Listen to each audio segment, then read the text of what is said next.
There are moments on live television that stop you mid-sentence.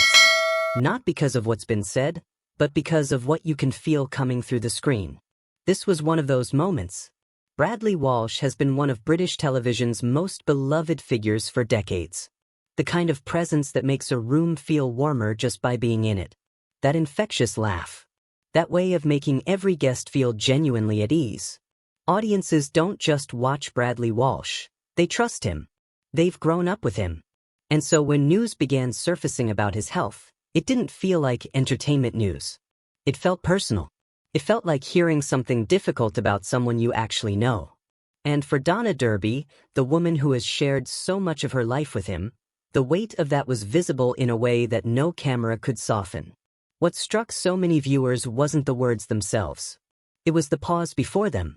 That brief, fragile silence that tells you everything a sentence might not. There's a particular kind of grief that people carry when they've been holding something heavy for a long time, and in that moment, it showed. Not dramatically, not performatively, but quietly, in the way real pain tends to surface when someone finally stops protecting themselves from it. Donna's emotion felt entirely unscripted, and that's exactly what made it so powerful. There's something about the Good Morning Britain studio, when it works at its most human, that creates this rare, almost intimate atmosphere. The cameras are still rolling. The format is still there. But occasionally something happens that cuts right through all of it. A voice catches. Eyes fill without warning. And suddenly the screen between viewers and the story disappears entirely. This was that kind of moment.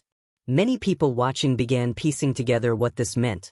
Not just for Bradley as a public figure, but for the people around him who have quietly carried this alongside him. Health news involving someone this deeply embedded in British culture doesn't land the way celebrity gossip does.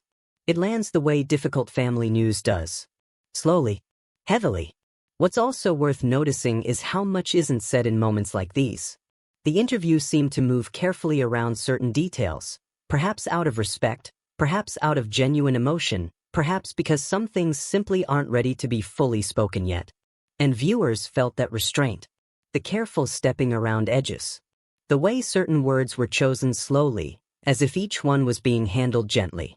It's hard to say with certainty what the full picture looks like behind the scenes. But what came across clearly, to thousands of people watching that morning, was that this wasn't a prepared statement. This was something real. Something still being processed. And maybe that's what stays with an audience long after a program ends, not the headlines, but the humanity underneath them. The moment where someone stops managing their emotions and simply feels them. On camera. In front of millions. Did you catch that moment while watching? What did you feel in that pause? And do you think there's more beneath the surface that's still waiting to be said?